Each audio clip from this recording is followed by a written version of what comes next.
High everyone, food in কিচেনৰ অন্য এটি নতুন ভিডিঅ'লৈ আপোনালোক সকলোকে স্বাগতম জনালোঁ। আজি জুইত বনোৱা এখন সম্পূৰ্ণ নিৰামিষ থালিৰ ৰেচিপি ভিডিঅ'লৈ আহিছোঁ। আশা কৰোঁ আপোনালোকে ভাল পাব। গতিকে বলকচোন আজি এই ৰেচিপিখিনি কেনেকৈ বনালোঁ আৰম্ভ কৰোঁ। এয়া নিৰামিষ থালিখনৰ কাৰণে যিখিনি ব্যঞ্জন বনোৱা হ'ব তাৰ কাৰণে সকলোখিনি বস্তু এনেকৈ কাটি কুটি সকলোখিনি যা যোগাৰ কৰি লৈছোঁ। এয়া শুকান ভাজিখনৰ কাৰণে বিন, আলু, গাজৰ, কেঁচা মটৰ সকলোখিনি এয়া কাটি কুটি ল'লোঁ।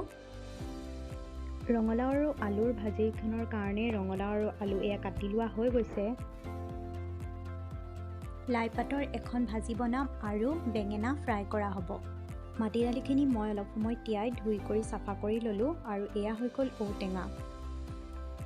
এয়া হৈ গ'ল ৰহৰ দালি অলপ সময় তিয়াই মই টুকি থৈছোঁ আৰু এয়া কোমোৰা। প্ৰথমতে ৰহৰ দালি আৰু কোমোৰাখিনি সিজাই ল'ম। এইখিনিতে মই সোৱাদ অনুসৰি নিমখ দি দিছোঁ। ইফালে কুকাৰত মই মাটি দালি, ঔটেঙা আৰু 3টা আলু দি এইখিনি সিজাই ল'ম। যিহেতু ৰহৰ দালিখিনি মই খাৰ দিয়া বনাম, গতিকে ইয়াতে মই এতিয়া সিজি থাকোঁতে কলা খাৰ দি দিছোঁ। ৰহৰ দালিখিনি সিজা হৈ গ'ল। এতিয়া এইখিনি মই তেল মাৰি ল'ম। এতিয়া কেৰাহীখনত তেল গৰম হ'বলৈ তেল দি দিলোঁ আৰু এইখিনি গৰম হ'লে ইয়াতে মই এতিয়া পাঁচফোৰণ দি দিছোঁ আৰু এখিলা তেজপাত আৰু শুকান জলকীয়া দুটাও দি দিলোঁ। এইখিনি ফুটি উঠিলে এতিয়া ইয়াতে মই পিঁয়াজখিনি দি দিম আৰু এইখিনি অকণমান গল্ডেন ব্ৰাউন কালাৰ হোৱালৈকে ভাজি থাকিম। এইখিনি ভাজা হৈ গৈছে। এতিয়া ইয়াতে মই আদা নহৰু পেষ্টটো দি দিছোঁ আৰু অকণ সময় কেঁচা গোন্ধ যোৱালৈকে ভাজি থাকিম।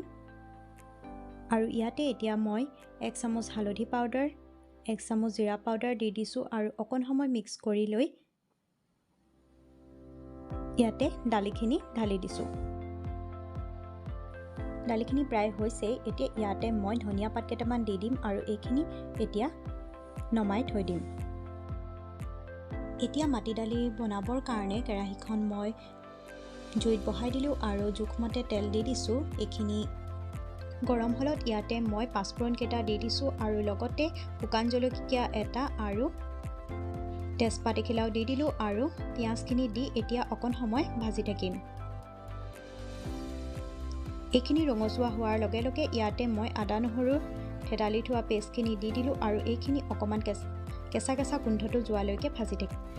এইখিনি ভাজা হৈ গৈছে। এতিয়া ইয়াতে মই 1 চামুচ হালধি পাউডাৰ, 1 চামুচ জিৰা পাউডাৰ দি দিলোঁ আৰু এইখিনি এবাৰ মিক্স কৰি ল'ম আৰু এতিয়া ইয়াতে মই দালিখিনি দি দিছোঁ।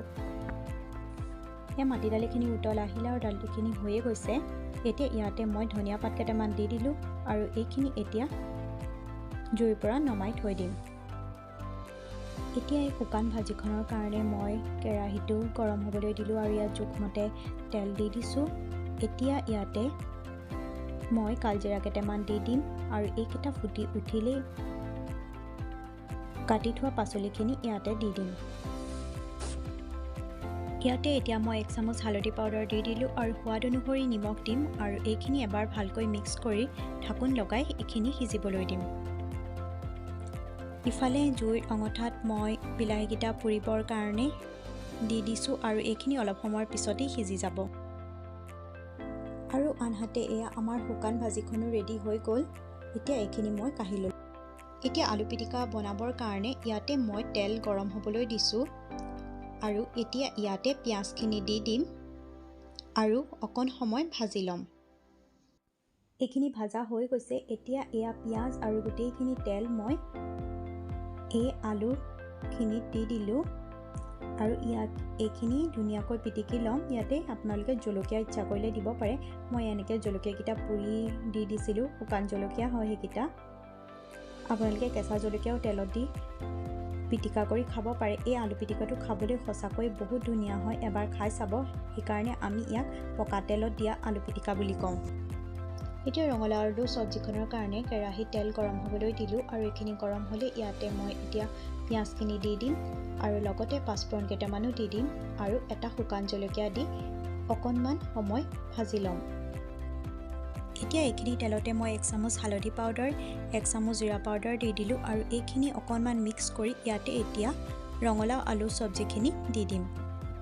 আৰু বিলাহীকেইটা পুৰা হৈ গৈছিল সেইকাৰণে এতিয়া ইয়াতে মই আকৌ অঙঠাখিনিত বেঙেনা এটা পুৰি লৈছোঁ এই বেঙেনাটো পুৰিবলৈ দি দিছোঁ আৰু ইফালে ৰঙালাওৰ চব্জিখনত এয়া সোৱাদ অনুসৰি নিমখ দি দিলোঁ আৰু লগতে আদা নহৰুৰ পেষ্টখিনিও দি দিলোঁ আৰু এতিয়া এইখিনি ভালকৈ লৰাই লৈ সিজিবলৈ দিম এয়া চাওক ৰঙালাও আলুৰ ভাজিখিনি মোৰ হৈয়ে গ'ল আৰু এইখিনি এতিয়া এটা বাউলত কাঢ়ি ল'ম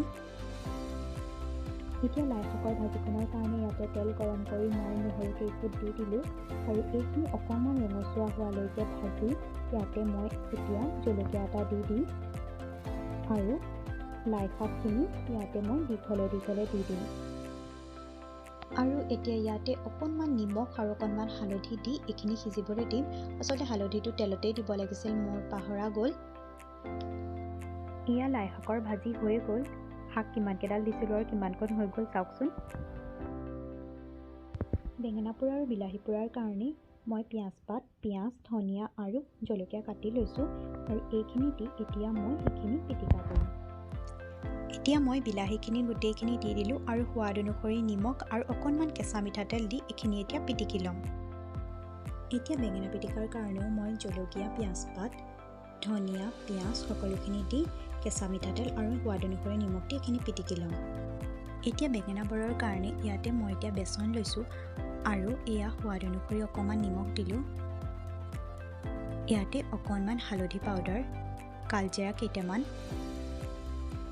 আৰু 1 চামুচমান চুজি দি এইখিনি এতিয়া এটা ঘোল বনাই ল'ম আৰু ইয়াতে মই অকণমান খোৱা চ'ডা আৰু 1 চামুচমান জিৰা পাউডাৰো দি দিছোঁ বেচনৰ পেষ্টটো ৰেডি কৰা হৈ গ'ল এতিয়া ইয়াতে মই বেঙেনাখিনি লেটিয়াই লেটিয়াই দি তেলত ফ্ৰাই কৰি ল'ম এতিয়া কেৰাহীখন গৰম কৰি ইয়াতে জোখত তেল দি দিলোঁ আৰু বেঙেনাখিনি এয়া মই এনেধৰণে লেটিয়াই লৈছোঁ আৰু এতিয়া এপিচ এপিচকৈ তেলত দি যাম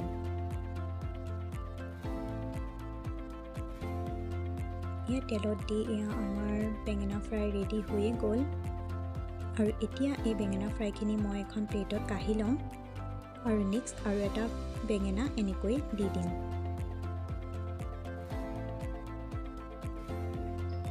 এয়া নিৰামিষ থালিখন ৰেডি হৈ গ'ল মই এনেকৈ বাটিত সকলোখিনি সজাই ল'লোঁ আৰু আপোনালোকক দেখাম এতিয়া মই কি কি ৰেচিপি বনালোঁ এয়া তেনেহ'লে আৰম্ভ কৰোঁ প্ৰথমেই মই তামোল পাণ দিছোঁ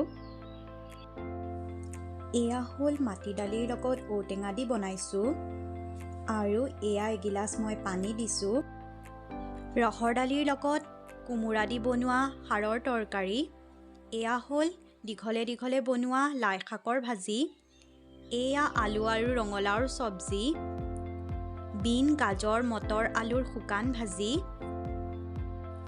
এয়া নেমু আৰু জলকীয়া পকা তেল দিয়া আলুৰ পিটিকা বেঙেনা পোৰা পিটিকা বিলাহী পোৰা পিটিকা আৰু এয়া বেঙেনা ফ্ৰাই এয়াই হ'ল আমাৰ আজিৰ সম্পূৰ্ণ নিৰামিষ থালিখন কেনেকুৱা পালে জনাবচোন আৰু এবাৰ এনেদৰে বনাই খাই চাব খুব ভাল লাগিব যদি আমাৰ ভিডিঅ'টো ভাল পালে তেনেহ'লে প্লিজ লাইক কৰি দিব শ্বেয়াৰ কৰিব আৰু আপুনি যদি মোৰ চেনেলটো পোনপ্ৰথমবাৰৰ বাবে চাই আছে তেনেহ'লে ছাবস্ক্ৰাইব কৰি দিব